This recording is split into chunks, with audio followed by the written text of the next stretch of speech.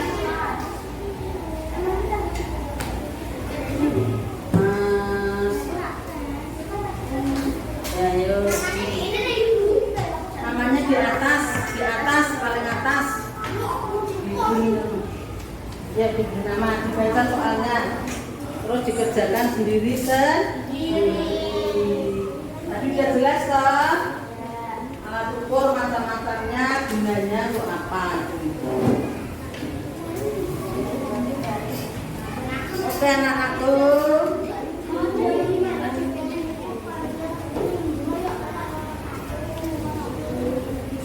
Ya, selamat mengerjakan. Sukses selalu.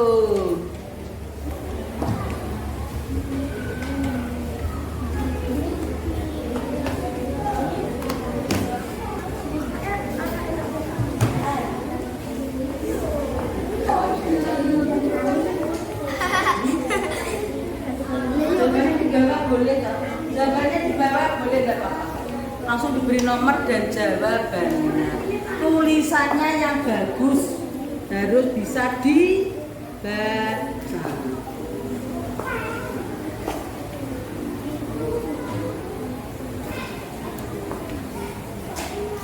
Di nama deh, nama sudah di bawah sini dan anak umur sini tuh ini. Umur dan oke. Tunggu dulu. Udah, terima kasih anak-anakku. Ayo sebentar. Nah, udah kembali ke tempatnya masing-masing. Duduk lagi. Ya. Udah ya, duduk lagi.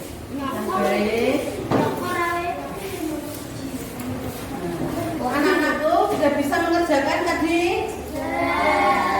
Anak-anakku, demikianlah pelajaran hari ini untuk pengukuran atau berat atau alat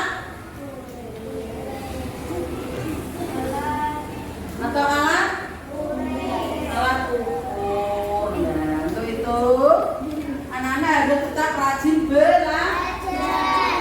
Aja masih pandai yo ngomong tak belajar.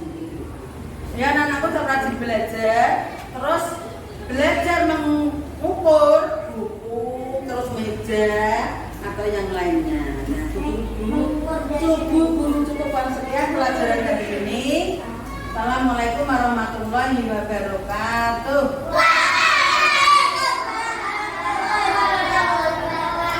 Dan sekarang duduk di sini.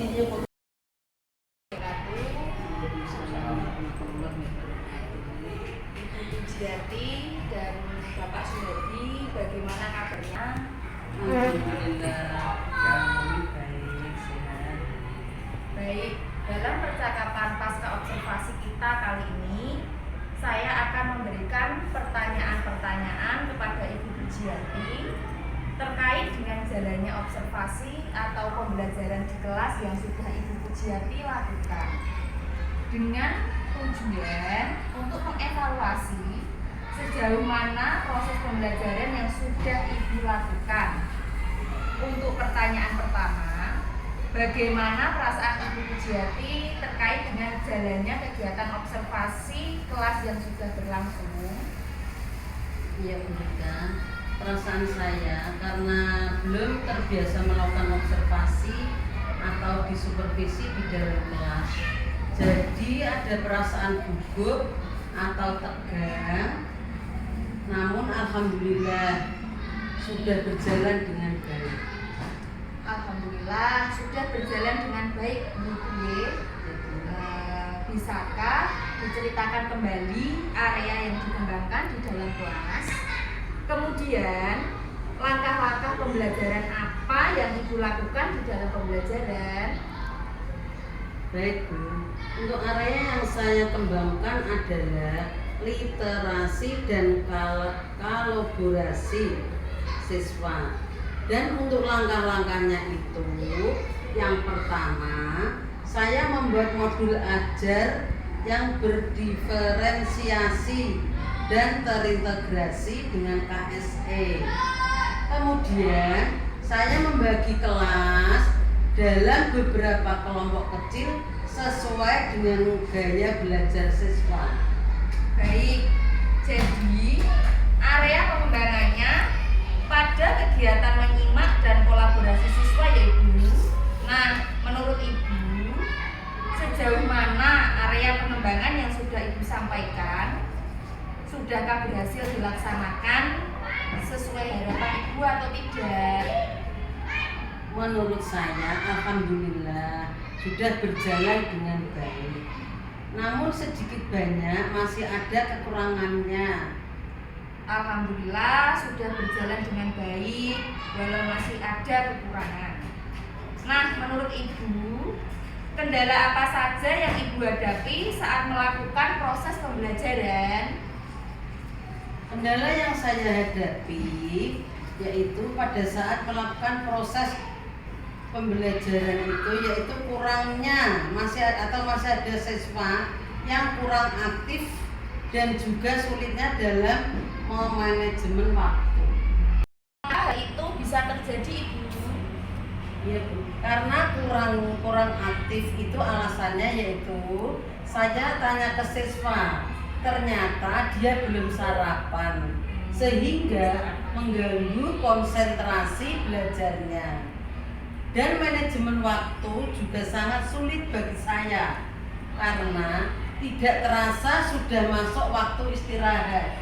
Padahal pembelajaran belum selesai Bu, karena siswa mengerjakan tugas terlalu memakan waktu yang lama.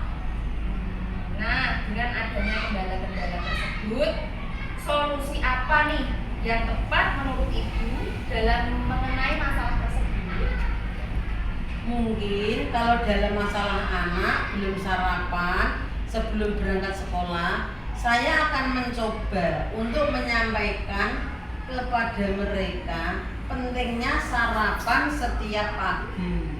Dan sebelum pulang sekolah, saya mengingatkan kepada siswa untuk besok harus sarapan dulu sebelum berangkat ke sekolah agar bisa konsentrasi dalam belajar. Nah, untuk manajemen waktu ini mungkin saya akan menentukan durasi pada setiap kegiatan yang disepakati bersama dengan siswa agar lebih efektif dalam memanajemen waktu. Baik, jadi Ibu akan mengingatkan kembali kepada siswa untuk pentingnya sarapan sebelum berangkat ke sekolah dan menyepakati durasi waktu dalam pengerjaan tugas bersama-sama siswa Ibu. Baik, semoga dapat terrealisasi dan dapat melaksanakan pembelajaran yang lebih baik lagi sesuai dengan apa yang Ibu rasakan. Jadi, kalau boleh saya tahu, kapan nih Ibu melakukan apa yang Ibu telah rencanakan tadi? Ya Bu, lebih cepat tentunya lebih baik. Insya Allah besok di akhir pembelajaran saya akan menyampaikan dan mengingatkan kembali akan pentingnya sarapan dan setiap harinya akan berupaya memanajemen waktu dengan baik. Baik sekali Ibu. Nah, jadi terima kasih atas jawaban-jawabannya.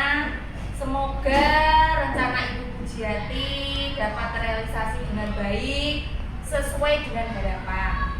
Baik, sekarang saya berikan waktu kepada Bapak Suhadi untuk memberikan umpan balik percakapan pasca observasi ini atau tentang kegiatan observasi kelas yang sudah dilaksanakan.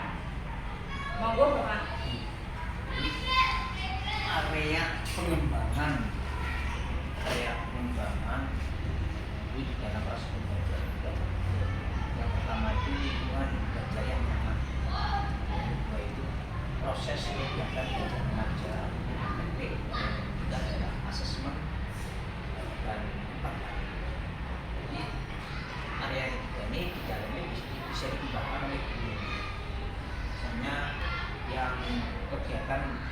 belajar yang efektif kegiatan belajar yang efektif. Jadi dulu ketika pertama masuk mengucapkan salam, memberikan persepsi, bila perlu ada namanya pretest untuk mengetahui sejauh mana penggunaan itu bentuk KBM, tindakan, dan strategi pembelajaran apa, kemudian strateginya apa, media itu digunakan apa, dan sebagainya. Dengan selalu dimonitor oleh oleh saya kurangnya di sini. Nah, ternyata media itu tidak ada. Artinya ini akan saya pakai tulis keluar dari itu. Saya nanti cara umum ujiati, tetapi dari ada coaching terus kita melaksanakan kegiatan coaching terus nanti terus dibiasakan karena coaching ini seperti kita naik sepeda, awalnya tidak bisa jatuh bangun dan seterusnya. Setelah sering terbiasa maka makin mahir menguasai sepeda. Sama dengan coaching. Jadi coaching itu akan mahir kalau tidak terbiasa. Bagaimana menggali potensi yang ada di dalam kunci, dan kunci akan bisa menemukan diharapkan juga kunci dan para lainnya kita diajak sharing kita itu dengan senang hati. Artinya di sini bukan kalau kita kita sedikit belajar yang mengatakan alat-alatnya jadi bisa meningkat potensinya berkembang, kemampuannya terus lebih baik. Itu aja dari saya, sebenarnya sudah bagus nih. Assalamualaikum warahmatullahi wabarakatuh. Waalaikumsalam warahmatullahi wabarakatuh. Baik Bapak, terima kasih dan Ibu Jati atas tanggapan dan umpan baiknya terkait dengan kegiatan pasca observasi pagi hari ini. Akhirnya rangkaian kegiatan supervisi akademik sudah selesai, dari mulai percakapan pra-observasi, kegiatan observasi, dan percakapan pasca observasi. Saya ucapkan terima kasih yang sebanyak-banyaknya kepada Bapak Subardi dan Ibu Pujiati. Akhirul kalam, wabillahi taufiq wal hidayah. Wassalamualaikum warahmatullahi wabarakatuh.